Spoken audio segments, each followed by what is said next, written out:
श्री राम जय जय राम। सच्चिदानंद भगवान की, सनातन धर्म की। शरीर नाशवान है, मन और इंद्रियां संसार से जुड़कर अच्छा बुरा महसूस करती हैं। हम इस सृष्टि में स्वयं भी कुछ इस तरह के अनुभव करते हैं। यदि हम शरीर के द्वारा मृत्यु का और मन और इंद्रियों से विषय संपर्क से सुख और दुख अनुभव न करते तो हम कोई मोक्ष का प्रयत्न भी न करते, और शरीर और मन न होता तो शायद हमें अपने जीवन की झलक भी न मिली होती। भले ही नश्वर जीवन मिला, पर ये लगा हम हैं, और जब हम हैं ऐसा हमें अनुभव हुआ तो साथ साथ सुख और दुख भी अनुभव हुए। अच्छा और बुरा लगता है, इसको शास्त्र की भाषा में शोभना शोभनाध्यास, अच्छा लगना बुरा लगना, राग और द्वेष, अच्छा लगता है बुरा लगता है। झांसी वालों को लगता हो या न लगता, क्या राय है? नहीं, न लगता। अच्छा लगना हमें फंसाता है, बुरा लगना भी फंसाता है। बुरा लगने को भी हम छोड़ नहीं पाते, चाहते हैं कि बुरा न लगे, और चाहते हैं कि बुरा लगने वाला कुछ ना हो, ये चाहते हैं। क्योंकि बुरा लगने वाला कुछ होगा तो हमें बुरा लगेगा। यदि बुरा लगने वाली कोई घटना, कोई बात, कोई व्यक्ति ना हो तो बुरा न लगेगा। तो हमें लगता है कि बुरा तो न लगे, पर बुरा न लगने के लिए बुरा आदमी न रहे, बुरी घटनाएं न घटें, बुरा बोलने वाला ना हो, बुरा कुछ ना हो। पर शास्त्र कहता है कि बुरा लगने पर यदि नियंत्रण हो जाए तो बुरा कुछ रहेगा ही नहीं। हमारे पास बुरे का नपना क्या है? यद्यपि कई लोगों के मन में तर्क उठेगा कि थर्मामीटर तोड़ दिया जाए तो बुखार उतर जाएगा क्या? क्योंकि बुखार बताता है थर्मामीटर, बुखार कितना है वो बताता है। थर्मामीटर बुखार बताता है, थर्मामीटर बुखार नहीं है। अभी हमको ऐसा लगता है कि मन अच्छे बुरे का नपना है। मन अच्छा बुरा नहीं, अच्छी बुरी घटनाएं हैं।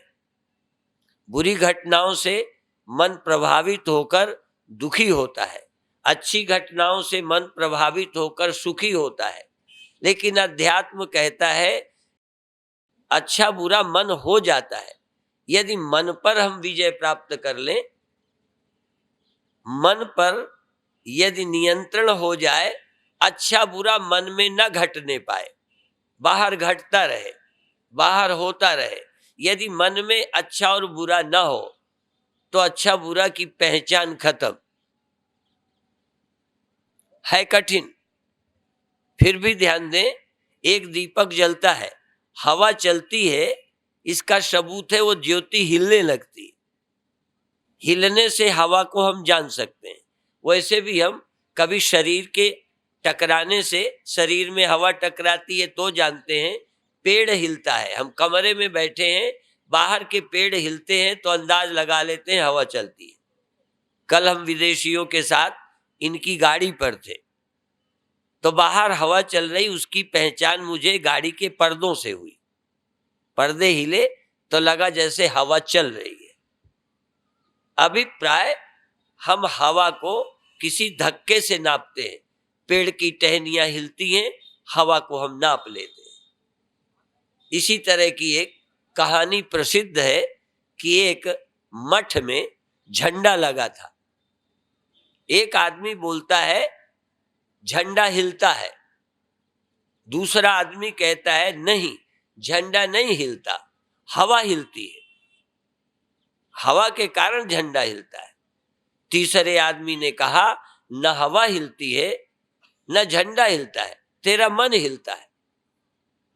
मन न हिलता होता तो झंडे के हिलने का पता ही न चलता। असल में हम दुनिया को अपने मन से आंकते हैं। इसीलिए कहा गया है जितम जगत केन मनोहियेन। जगत को किसने जीत लिया? जिसने मन को जीत लिया। जगत के पार कौन हो गया? जो मन के पार हो गया। हमको जगत में कौन लाता है? मन। मन नहीं तो जगत नहीं। आचार्य शंकर, भारत के और विद्वान संत ये कहते हैं मनस्यमनि भावे द्वैतम नैवोपलभ्यते। मन के अमन हो जाने पर दूसरा कहां रहता है? बाहर स्त्री क्या है? मेरा मन। बाहर दुश्मन क्या है? मेरा मन। कभी देखिए मक्खी है, पर मक्खी के लिए क्या कोई स्त्री स्त्री है? हमारे को अच्छा और बुरा हमारे शरीर हमारे मन से लगता है। हमारे शरीर और मन की रचना से हमको कोई प्रिय और अप्रिय लगता है। हम झाड़ू झाड़ू जानते हैं, किसी जानवर को वो झाड़ू नहीं लगती होगी। हम पंखा जानते हैं जो हाथ से हिलाते हैं, खजूर की बने हुए, उसको हम पंखा कहते हैं। किसी जानवर को वो पंखा पंखा नहीं लगता है। कई चीजें हमें भोजन लगती हैं जो वो किसी जीव के लिए भोजन नहीं है। शुअर को कई चीजें भोजन लगती हैं जो हमें नहीं लगती। असल में हम सब कुछ अपने तराजू से तौल रहे हैं। हमारा तराजू जैसा है वैसा ही तौलते हैं। हम मान के भूखे हैं तो मान देने वाला व्यक्ति बहुत अच्छा लगता है। यहां तक आपका पिता, आपका टीचर आपको यदि डांटता है तो आपको वो अच्छा नहीं लगता, जबकि वो अच्छा है। फिर भी मैं बताऊं, आपको डांटने वाला आपका पिता, आपके डांटने वाले आपके गुरु, आपको अच्छे रास्ते में ले जाने वाले आपके दोस्त अच्छे हैं, पर वो अच्छे नहीं लगते। अच्छे वो लगते हैं जो तुम्हारे मन की बात करते हैं। यदि तुम्हारा मन गंदे रास्ते का करता है तो यदि छूट दे तो तुम्हें अच्छा लगता है। अच्छा कौन? जो डॉक्टर आपको परहेज बताता है वो डॉक्टर आपको कम अच्छा लगता है। जो डॉक्टर आपको परहेज बताता है वो नहीं अच्छा लगता, बुरा लगता है। हम अच्छा और बुरा किससे आंकते हैं? हमारा नपना कैसा है? हमें मृत्यु अच्छी नहीं लगती। क्यों नहीं अच्छी लगती? क्योंकि वो तुम्हारी मृत्यु है। तुम्हें अपनी मृत्यु अच्छी नहीं लगती, पर इस मृत्यु का कारण तुम देह हो। स्वप्न में तो ये देह था भी नहीं और स्वप्न में ये देह मरा भी नहीं था, आराम से खाट में पड़ा था। पर स्वप्न में एक देह आपने रचा था। अब जिसको तुमने मैं बना लिया उसकी मौत तुम्हें अच्छी नहीं लगती। जिसको तुमने मेरा बना लिया उसकी मृत्यु अच्छी नहीं लगती। अपने पति की, अपनी पत्नी की मृत्यु अच्छी नहीं लगती। अपने बेटे की मृत्यु अच्छी नहीं लगती। अच्छी न लगने का कारण तुम्हारा है। यदि सबकी मृत्यु खराब लगती तो सांप की मृत्यु, दुश्मन की मृत्यु, जिनसे तुम्हारे रिश्ते नहीं उसकी मृत्यु क्यों बुरी नहीं लगती? तो आप जो तौलते हैं, जो आपके पास बटना है, तौलना है, तराजू है, वो है मन। और तुम्हारा तराजू तुम्हारे अनुसार चलता है। जबकि गणित और तराजू बदलते नहीं। पर जब हम तौलते हैं तो सामान जब लेना होता है और मैं तौलता हूं, मैं उस जगह कहता हूं मैं स्वयं भी हूं, साधु भी हो, तो शुरू में जब तौलने बैठेगा तो चाहेगा थोड़े से दाने ज्यादा आ जाएं। जब हम फल लेने जाते हैं तो ज्यादा लेना चाहते हैं दुकान से, लटक देवे। फल ज्यादा देवे बटने से। तो जब लेना होता है तो ज्यादा चढ़ाने का दिल करता है, जब हमको देना होता है तो हर बार थोड़े कम जावे तो अच्छा रहेगा। तो तराजू तो खराब नहीं है, फिर मेरे हाथ में है, ये मेरा मन भी मेरे हाथ में है, ये मेरा तराजू है, इसलिए इसमें बेईमानी चलती है। वही घटना जब दूसरे के साथ घटती है तो कम बुरी लगती है, मेरे साथ घटती है तो ज्यादा बुरी लगती है। जरा ध्यान दें, जब मां अपने बच्चे को डांटती है खुद, तब बुरा नहीं मानती, तब अपने डांटने को अच्छा मानती है, पर उस समय पिता को अच्छा नहीं लगता। 90% मैं जानता हूं कि जब मां बच्चे को डांटती है तब पिता को अच्छा नहीं लगता। ये तो डांटती ही रहती है, इसको अकल नहीं है, बच्चों को नहीं डांटना चाहिए। पर जब पिता पिटाई करता है तब पिता को बुरा नहीं लगता, तब माता को बुरा लगता है। ये बड़ा विचित्र तराजू है। मन वही, बच्चा वही, उसी को तुमने डांटा तब जायज था, जब दूसरा डांटता है तो नाजायज डांटता है। क्या है ये? तराजू वही, सामान लेते समय और तरह का, सामान देते समय और तरह का। तराजू है या तुम बेईमान हो? तो ये अहंकार जड़ है, और अहंकार की जड़ अविद्या है, अज्ञान है। व्यक्ति जो बना देता है, ब्रह्म का व्यक्ति बन गया था, ब्रह्म व्यक्ति बन गया। कम वक्त खुदा होकर बंदा नजर आता है, ब्रह्म होकर व्यक्ति बन गया, व्यापक होकर सीमित बन गया, और सीमित बन गया समझो बेईमानी शुरू। बेईमानी की जड़ है सीमित हो जाना, मेरा तेरा बन जाना। मैं और मोर तोरते माया, जेहि बस कीने जीव निकाया। संपूर्ण सृष्टि को अधीन कर लेने वाला कौन है? मैं और मेरा, जो बस में किए है, यही माया है। यदि मैं और मेरा नहीं होता, तू और तेरा नहीं होता, तो बेईमानी और दुख का जन्म नहीं होता। सभी दुखों की जड़ है अविद्या। अविद्या अस्मिता को जन्म देती है, अज्ञान अंकुर पैदा करता है, बीज से अंकुर निकलता है, अंकुर से वृक्ष तैयार हो जाता है, उसमें अच्छे बुरे फिर फल लगते हैं, खट्टे मीठे, उनमें कई तरह के फूल आते हैं। ये सब अहंकार के परिणाम, अहंकार और कर्मों के परिणाम हैं जो हमें भोगने पड़ते हैं। इनके प्राप्त होने के पीछे हेतु क्या है? अहंकार। अहंकार क्यों पैदा होता है? अज्ञान से। आपका अस्तित्व, आपका सीमित अस्तित्व, फिर सुनना, यद्यपि गोविंद भाई जी ने मुझे कहा है हर कार्यक्रम में कुछ सूत्र देते हैं, इसमें भी देंगे। अभी सूत्र नहीं, सूत्र की शुरुआत करता हूं, जरा ध्यान देना। सीमित अस्तित्व नाम की वस्तु दुनिया में कोई सच्ची नहीं है, और इस पर विचार करना। सीमित अस्तित्व ही किसी का नहीं है, अस्तित्व एक असीम और अनंत का है। सीमित मालूम पड़ते हैं, जैसे मिट्टी का एक अस्तित्व है, घड़े और मकानों का कोई अपना अस्तित्व नहीं है, पर लगता है।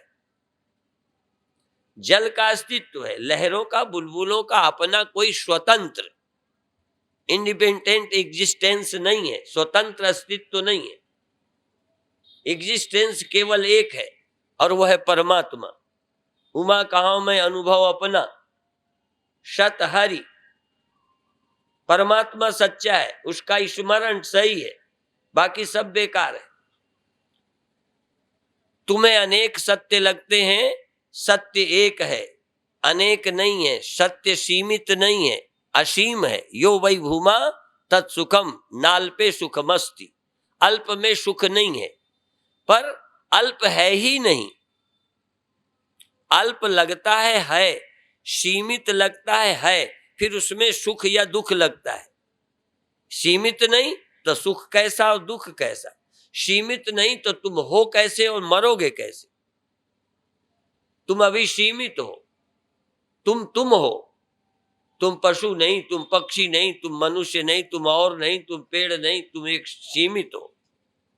एक बुलबुला इंडिविजुअल बुलबुला है, बेब्स है, वाटर नहीं है, जल नहीं है। पृथ्वी पृथ्वी नहीं है, मकान है, घड़ा है, सकोरा है, और उस स्तर पर पैदा होना है, मरना है, उस स्तर पर सेपरेट, ये घड़ा अलग, वो घड़ा अलग, इसकी मौत अलग, उसकी मौत अलग, इसका जन्म अलग, इसका मरण अलग, ये छोटा, ये बड़ा, और अस्तित्व है एक सब घड़ों में। अनेक का लगना, सीमित लगना, यही सृष्टि है। सृष्टि क्या है? संसार किसे बोलते हैं? सीमित अस्तित्व का लगना, और सीमित होंगे तो अनेक होंगे। एक जीव अनेक, एक श्रीकंता। जीव अनेक हैं, परमात्मा एक है। तो अनेक हैं तो जीव हैं, अनेक है नहीं तो जीव ही नहीं है। विचार करना है, बिना विचार के जिंदगी कोई जिंदगी नहीं है। सोचते रहो, जन्म हो गए, पैदा हो गए, तो पैदा तो तुम भी हो गए, पैदा हम भी हो गए, पर हमने पैदा होकर विचार किया। तुमने पैदा होकर विचार तो किया नहीं, विचार का रास्ता भी नहीं पकड़ना चाहा। एक बुलबुले का पैदा हो जाना, दिखने लगना, ये एक नेचर है, पर सत्य को न पहचानना यही वास्तविक अविद्या है। बुलबुला बनना मिटना एक प्रक्रिया है, पर बुलबुला अपने को बुलबुला माने, जल का ख्याल ही न करे, यही उसकी अविद्या है। इसलिए अविद्या दो माया है, एक विद्या माया, एक अविद्या माया। एक माया ने जगत खड़ा किया है, एक माया ने, अविद्या माया ने जगत को सच्चा करके दिखाया है। एक दुष्ट अतिशय दुख रूपा, जाबस जीव पड़ा भव कूपा। एक रचई जग गुण बस जाके, प्रभु प्रेरित नहीं निज बलता के। एक सोनार है जिसने गहने बनाए, और एक सोना है जिसने अपने को गहना मान लिया। एक सोनार ने सोने के अनेक तरह के बनाए, ये माया हो गई, ये ईश्वर हो गया, बना दिया। अब ये बुद्धू सोना कहता है मैं अंगूठी हूं, वो बना दे, वो देखे। सोने के गहने सोनार ने बनाए, सोने के गहने पहनने वाले को देखना चाहिए, पहनने वाले देखें। सोना क्यों मान ले कि मैं गहना हूं? सोना अपने को सोना क्यों नहीं मानता कि मैं न पैदा हुआ न मैं मरूंगा? पैदा हुआ है गहना, मैं गहना ही नहीं हूं। मरेगा गहना, मैं गहना नहीं हूं। पहनने वालों को अच्छा बुरा लगेगा, वो तोड़वाएंगे, बनवाएंगे, मेरा क्या, मैं था, हूं और रहूंगा। तुम किसी के बनाने से क्यों बन जाते हो? मैं एक कहानी बार बार सुनाया करता हूं। कई लोग कहते ये हमको बेवकूफ बनाता है, तो हमने कहा थोड़े हो गए तभी बना पाया। तुम हो ही नहीं तो बना कैसे देगा? सोनार गहना सोने के नहीं बनाता, वो अपने ख्याल में गहना बनाता है, उसकी अपनी दुकान है, उसका प्रयोजन है, और पहनने वालों से कमाता है, इसलिए बनाता है। कमाई न मिले तो इतना बेवकूफ सोनार नहीं है दुनिया में, इसलिए बनाई चीज महंगी बेचता है। जितने का सोना उसी रेट में नहीं देता, मेहनत के पैसे लेता है, दिखा देता है, तुम्हारे मन के अनुसार बना के दिखाता है, तुम्हारे मन को लुभाता है और बेच लेता है। तुम उसी को चरा एक ब्याह शादी के बाद वापस लेके जाना, फिर कितने देगा? कुम्हार मिट्टी के घड़े बना के बेचता है, और वो वापस करो तो कहेगा मेरे लिए क्या? वो सोनार कहता है मैंने अपने लिए गहना नहीं बनाया, गहना तुम्हारे लिए बनाया। तुम सारे लोग गहना ले जाओ, वो सोने के रेट में खरीदेगा। गहने का उसके यहां मूल्य नहीं है। हाँ, वो गहनों का मूल्य इस तरह समझता है कि दुनिया के लोग गहने पसंद करते हैं, इस कमजोरी का फायदा उठाता है। जरा ध्यान रखना, कहीं भी ले लो, ये परमात्मा भी, ये माया भी जो गुड्डा गुड़ियां बनाती है तुम्हें पसंद है, इसीलिए उसकी दुकान चल रही है, बना बना सप्लाई करता है। आप रीझते हो, देखते हो, पसंद करते हो। ये सारी दुनिया का जन्म मेरी वासना के लिए हुआ है।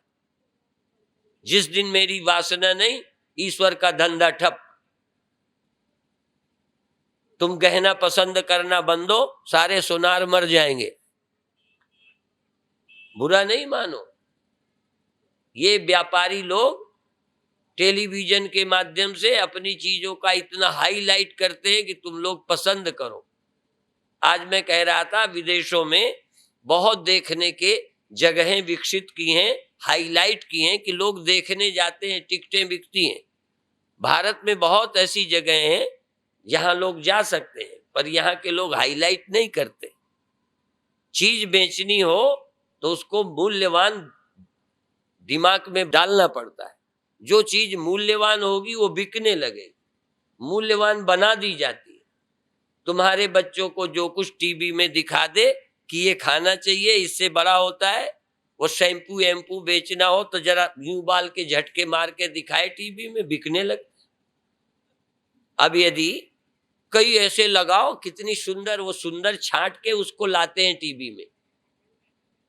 ये भुंजे बैंगन से तुमको कोई टीवी में ले जाएगा क्या? अब पाउडर लगा के तुम्हें कोई ठीक कर देगा? वो व्यापारी आदमी ठीक को लाता है। ऐसे योगासन का भी है।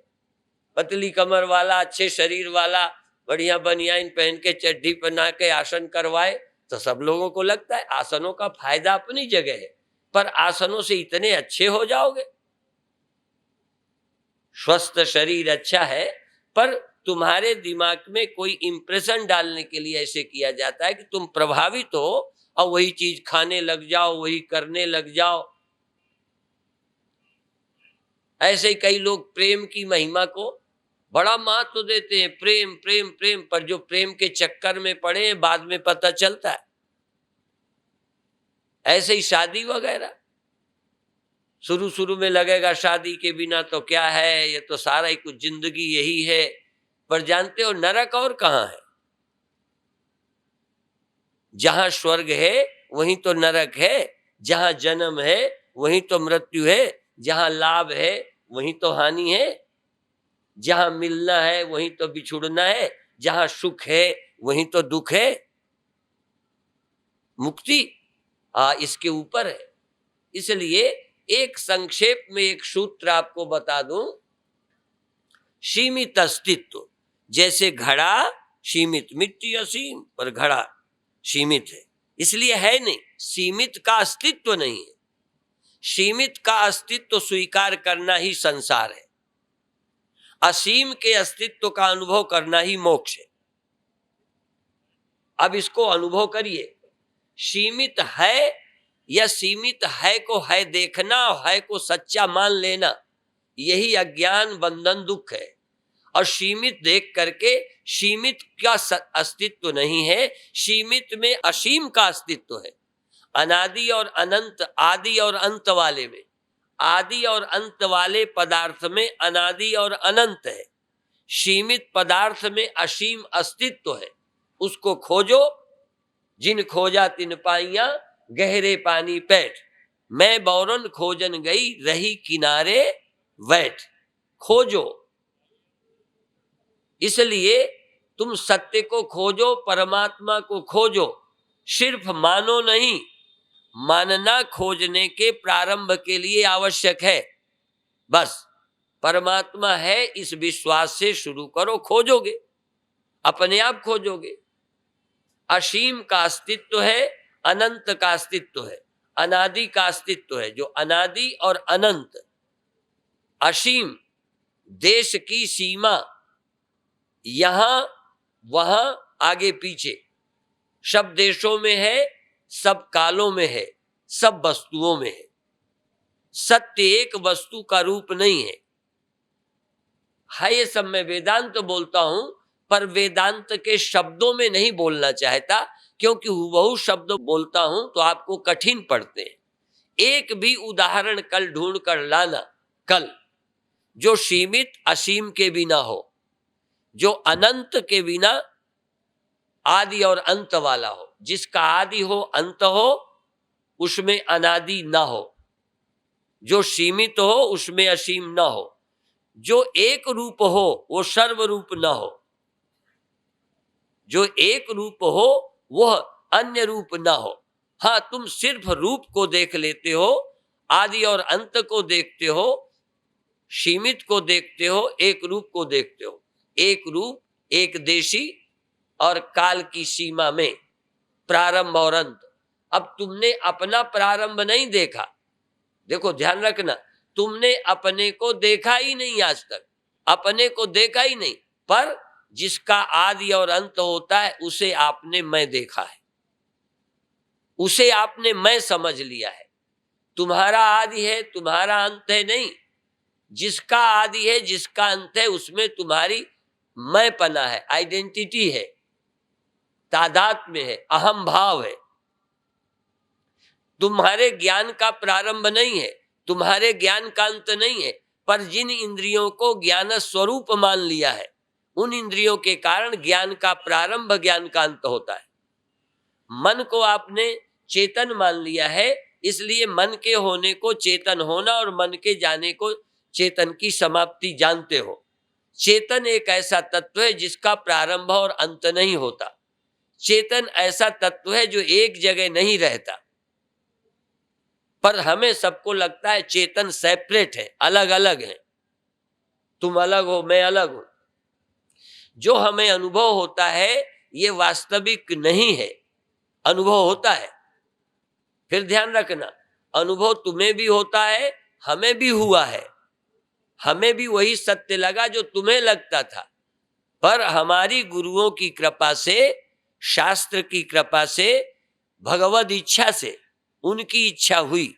जैसा कि अभी कह रहा था, एक विदेशी महिला ने कहा, हम यहां कैसे आए हैं, कैसे बैठे हैं, क्यों?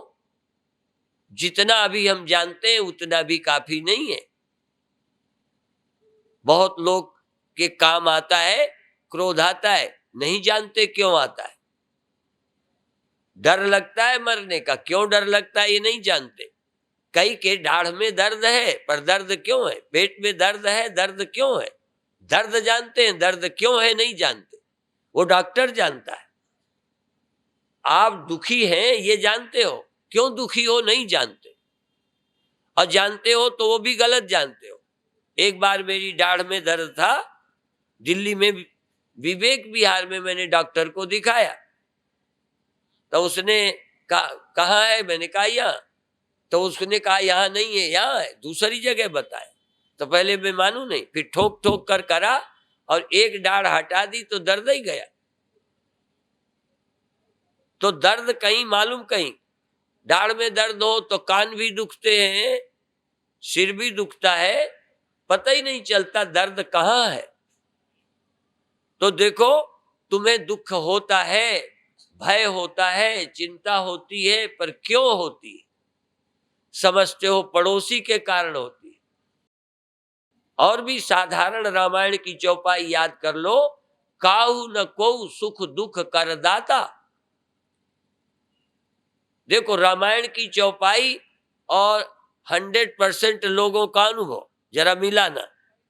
रामायण की चौपाई कहती है, काहू न कोऊ सुख दुख करदाता, निज कृत कर्म भोग सब भ्राता। अपने कर्मों का फल है जो मुझे मिल रहा है। हमें लगता है ये पड़ोसी दे रहा है, पत्नी दे रही है, बेटा दे रहा है, हमको दुख देने वाले लोग लगते हैं। रामायण कहती है हमारे कर्म हमें दुख देते हैं और कोई दे ही नहीं सकता। अभी भी तुम्हें अपने कर्मों को दुख देने वाला नहीं मानते, अभी भी तुम औरों को ही मानते हो। मुझे एक ऐसा आदमी लाके दिखाओ जो 100% इस चौपाई को मानता हो, 100%। ग्रंथों को मानते हैं, गाते हैं, पर ये जीवन में जब मेरे ख्याल उठते हैं, मैं औरों को क्या, अभी हमें तक लगता है इसके कारण हम परेशान हैं, किसी चेले के कारण, किसी गुरु भाई के कारण, किसी पड़ोसी के कारण। हमको भी और कोई ही दुख देता लगता है, और भी, और देता भी है। यदि मुझे सांप से डर लगे तो कोई असंभव नहीं है, मुझे भी सांप से डर लगेगा, पैर हटाऊंगा। पर जरा गहराई से देखो, सांप से डर है कि मैं देह हूं इस कारण से डर है?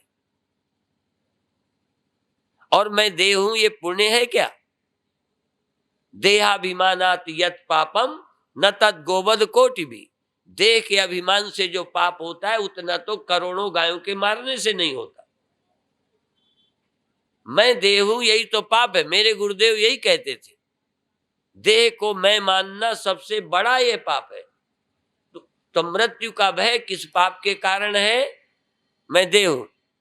सांप काटने का श्राप परीक्षित को लगा जब वो ब्रह्म जानता था। ये श्राप भी लगा तब जब वो अपने को देह मानता था और अपराध का कारण देहाभिमान है और दुख का भय का कारण भी देहाभिमान है। श्रीमद् भागवत की कथा सुनने के बाद देहाभिमान चला गया, परीक्षित की मृत्यु का ख्याल चला गया। तुम देह नहीं हो, मृत्यु का ख्याल करके दिखाओ, याद कर दो कि मौत ये है। तुम ब्रह्म हो, मैं ब्रह्म हूं, जपने वालों की बात मैं नहीं कहता। मैं ब्रह्म हूं बोलने वालों की बात नहीं कहता। मैं ब्रह्म हूं यदि ये कोई जानता हो और इस भाव में हो तो बताओ मृत्यु क्या है? कोई घड़ा अपने को मिट्टी जानता हो, फिर मैं मर जाऊंगा कैसे सोचेगा? मैं मर जाऊंगा और मैं मिट्टी हूं, और मैं बच जाऊंगा और मैं घड़ा हूं। घड़ा हूं ये सोच मृत्यु है, मैं मिट्टी हूं ये सोच अमृत है। मैं ब्रह्म हूं यही सोच मेरी मुक्ति है, और मैं देह हूं यही सोच मेरा बंधन है। अब ये सोच मेरे कहने से बदल जाएगी नहीं, सच्चाई को समझने से, खोजने से मिटेगी, समझ आएगी। बातों मात्र से नहीं आएगी। तुम समझना चाहो तब भी कठिनाई आएगी, और समझना न चाहो तो गुरु भगवान नहीं, भगवान गुरु बनकर आ जाए। जानकर उल्टा पुल्टा बोलता हूं मैं। गुरु भगवान नहीं, भगवान गुरु बनकर आ जाए, तुम्हें समझ नहीं आएगा। पर तुम समझना चाहो तब भी गुरु मेहनत करे, तब भी समझ में मुश्किल आए, ये तो मैं मानता हूं। पर तुम समझना न चाहो, भगवान भी तुम्हें समझा दे, ये मैं नहीं मानता। तुम्हारे अंदर लगन ना हो, तुम्हें कोई मुक्त कर देगा। और एक ही गुरु के तमाम चेले नहीं होते। यदि उस गुरु का ही अकेला कमाल है तो सब पर क्यों नहीं है? और यदि केवल चेले का ही कमाल है तो जिसको गुरु न मिले उसका ठिकाना देखो। हमसे अच्छे भी कई चेले हैं पर गलत जगह पड़ गए हैं, क्या करें? गलत जगह पड़ने पर भी ये भारतीय खोपड़ी ऐसी है कि जिसका बन जाए जल्दी हटता नहीं है। सच्ची कई घटनाएं हैं।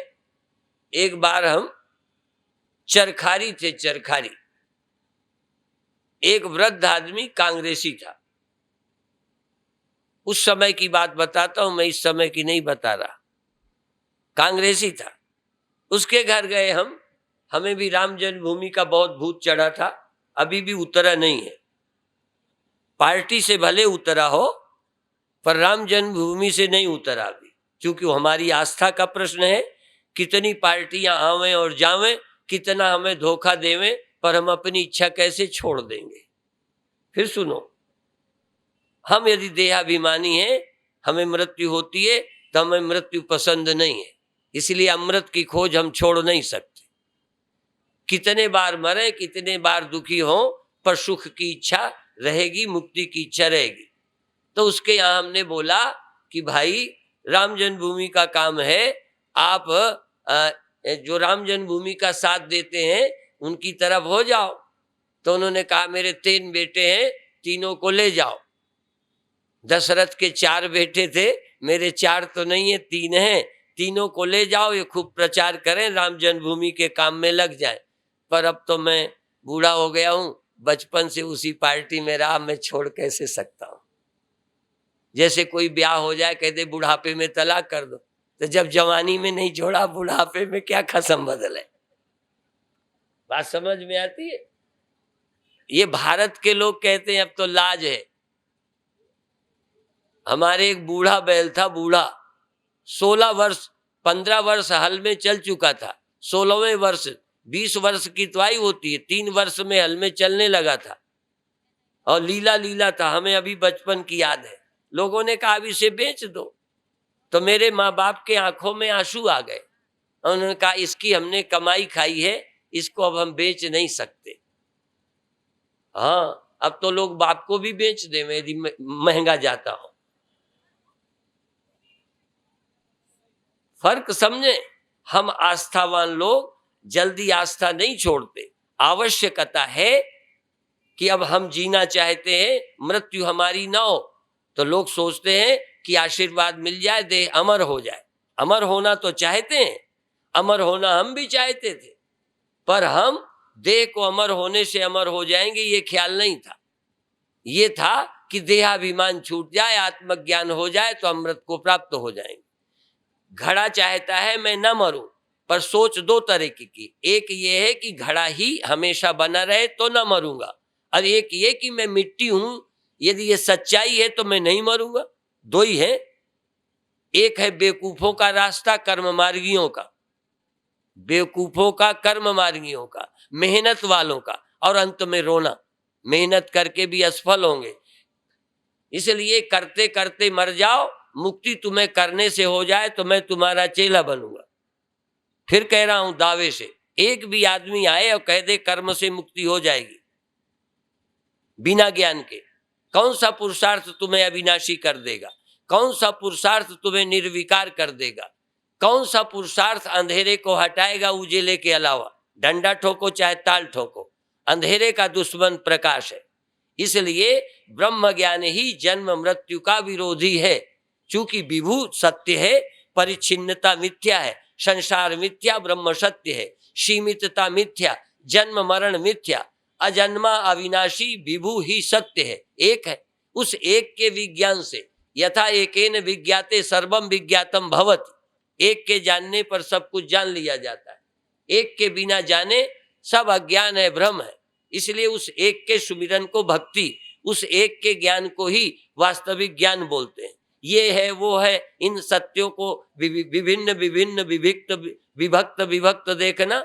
अविभक्तम च भूतेषु विभक्तम इव च स्थितम, अविभक्त परमात्मा सब प्राणियों में विभक्त जैसा दिखता है। तो लोग ऐसा ही मान लेते हैं बुद्धू, असलियत को जानते हैं समझदार। शीशे में एक समान छाया बनती है, मनुष्य की, चिड़िया की, बंदर की। बंदर दिखने वाले को सत्य मानता है, असलियत पर चिंतन नहीं करता, चिड़िया चोंचे मारने लगती है। ऐसे ही अज्ञानी आदमी जैसा लगता है सच मानकर मेहनत कर रहा है, सच्चाई के जानने की कोशिश नहीं करता। दुनिया में सबसे ज्यादा दुरुपयोग है या अनुपयोगी है तो गुरु। सिर्फ आदमी गुरु नहीं चाहता। गुरु नहीं चाहता इसका मतलब समझ नहीं चाहता। समझ नहीं चाहता इसका मतलब जो समझ है यही सच्ची है, ठोस है। जो समझ है ये तुम्हारी ठोस है, इसलिए समझ नहीं ठीक करना, संसार ठीक करना है। मैं आदमी हूं ये समझ सच्ची है, पर मरना नहीं चाहता, इसलिए कोई ताकत से मुझे अमर कर दो।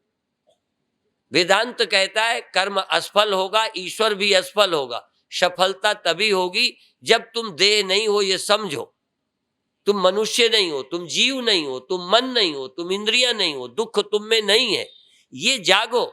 स्वप्न में दुख दूर करने की इच्छा गधे घोड़े सबको होती होगी, पर जगना कोई कोई चाहता होगा। वो तो भगवान के विधान से स्वप्न वाले हर आदमी जग जाते हैं। यदि उनकी इच्छा पर निर्भर होता तो स्वप्नों से कोई न जगता। भागते जरूर, दौड़ते जरूर, भूखे होते, खाते, तैयारियां करते, सारी कोशिश करते, जगना कोई नहीं चाहता। स्वप्न का व्यक्ति जगना नहीं चाहता, जग जाता है। यहां तब जगोगे जब जगना चाहोगे, और जगना चाहोगे तब जब जान जाओगे जगने के अलावा कोई उपाय नहीं है दुख से छूटने का, तब जगना चाहोगे, और तब जगाने वाले की तुम्हें जरूरत पड़ेगी।